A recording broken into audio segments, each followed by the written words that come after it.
everyone, welcome to your second royal reading today here at Mad World Tarot. It's the day after the Oscars, the day before Megan's Netflix show starts streaming. I have the Tinseltown Tarot on the tarot table doing a quick read about the Oscars and the no-show by Meghan Markle, well, also Harry, but who cares whether Harry was there or not.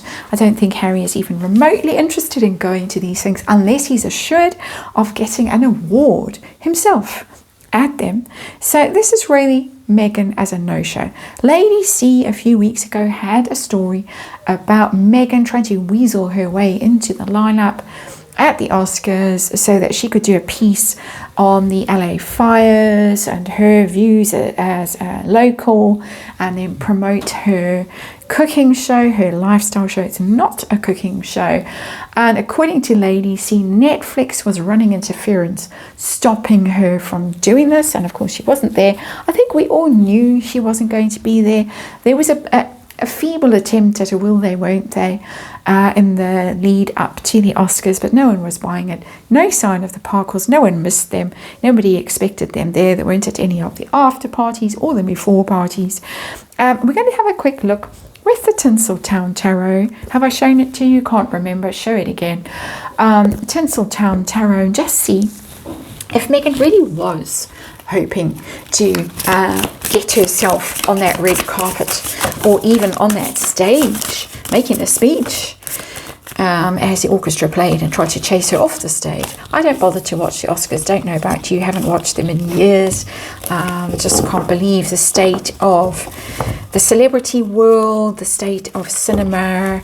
I find it all quite repulsive. How they all look, how they dress, who they think they are. I find it quite disgusting. That's my personal opinion, so don't watch. But anyway, was she hoping? Did they run interference, Netflix and even Ari Emanuel, did they run interference to stop her from getting an invite? How did she feel last night, watching, knowing that she wasn't welcome there? And what does this mean for her hopes and ambitions as an A-plus lister? I mean, her mates were there. Mindy Kaling was there. Oprah was there. Who else was there? Can't think, because as I say, don't know. Saw the photos. Saw the levels of skinniness and self-congratulation. Thanks to newspapers and X and all the rest of it. Anyway, that's what we need to tell you is tarot for fun and entertainment, and all my opinion, all speculation. Just read energy. Disclaimer in the box below. And our underlying energy is the Death card. Endings. Forced to change and transform and give up. It's in reverse. This one, well, shall we call her this one's wife, as she is known, not one to give up. Hangs on grimly long past the time of letting go of certain dreams, certain ambitions, certain expectations for her life. She thought her life was going to be all about the bright lights and Oscars and red carpets when she dragged the has-been away from the royal family. Turned out not to be, but she's still clinging on for dear life to that vision. Death in reverse. So, situation today, day after. King of Cups. It's about the razzmatazz, the King of Cups. You can see it there. He doesn't normally come across as so showbiz, the King of Cups, but it's showing as that. So we'll take it on for its face value, this King of Cups, from this particular tarot deck. It's the lights, it's the popularity, it's about popularity, really. Who do you like the most? That's who gets the Oscar. Who do you vote for? And so that's what it is, quite literally. That's why we've got the King of Cups on the tarot table. Her hopes and dreams of walking that red carpet, having to be basically sort of pushed off it, moved along forcibly by that poor Ashley woman. She's not a girl. Meghan. The Empress in reverse.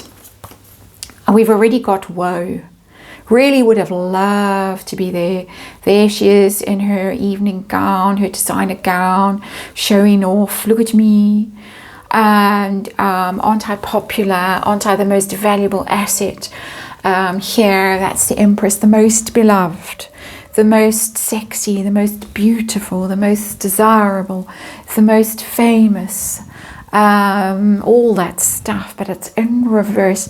She would have loved to do it. I'm sure she has practiced her poses in front of the mirror since she was a little girl, playing dress up and practicing her acceptance speech. But she knew in her heart of hearts it wasn't going to happen. And as I said earlier, it was a very half-hearted will they, won't they thing that got spun.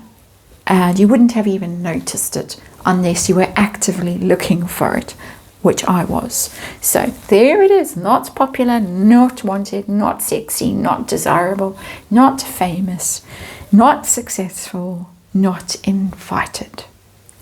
Let's look at this story from Lady C, that Netflix actively scuppered this attempt of hers to get herself on that red carpet and on the stage. Did they really? Our King of Wands, was he so over her that he did that he ran interference? What do we have? We've got the Ten of Pentacles in reverse. That's possible that Lady C was dialed into something there, because Ten of Pentacles is about the establishment, the in crowd. In this context, it's about the big money people, the ones who've been in showbiz for years. There was a lot of Nepo babies there this year, apparently. And it's that kind of energy, those kinds of people. People who've been very successful over years and years and years. Not some upstart who just happened to seduce a prince and then find herself in Montecito with a huge Netflix deal. This is kind of, she's not one of us. I'm almost feeling sorry for her as I say this. She managed to mess up being a member of the royal family, which is Ten of Pentacles as well. She messed that up because she was so eager to get herself on this red carpet. As I say, practice her pose. Probably had years and years of outfits for the Oscars in her vast walk-in closet that she has somewhere. But she's out there as well. She's out with that crowd as well. It's almost like being blacklisted, that Ten of Pentacles in reverse. That no, you're not invited. No, you're not welcome. You will never be invited. You will never be welcome. That's that kind of energy that's coming off that card. For me, as an energy reader, my opinion, her feelings of watching, because I'm sure she watched the whole night and sobbed into her pillow. Her feelings. Two of Wands, it's amazing. She's got this amazing ability not to be rebuffed, not to take no for an answer. It matches this Death in Reverse card. The Two of Wands is planning. She's planning for next year. She is convinced that this time next year, she probably will be putting the Oscar into its display cabinet, case, whatever, wherever they are living, in the upgraded mansion, wherever that mansion is. She's planning. She's working the phones. She's got that vision board out, not that fake one that was done for Instagram, the real one. The real one that's like the picture of Dorian Gray that's up in the attic. The real one with Windsor Castle and Prince William and, I don't know, Jeff Bezos, this huge super yacht and all the rest of it. That one has got an Oscars picture on it.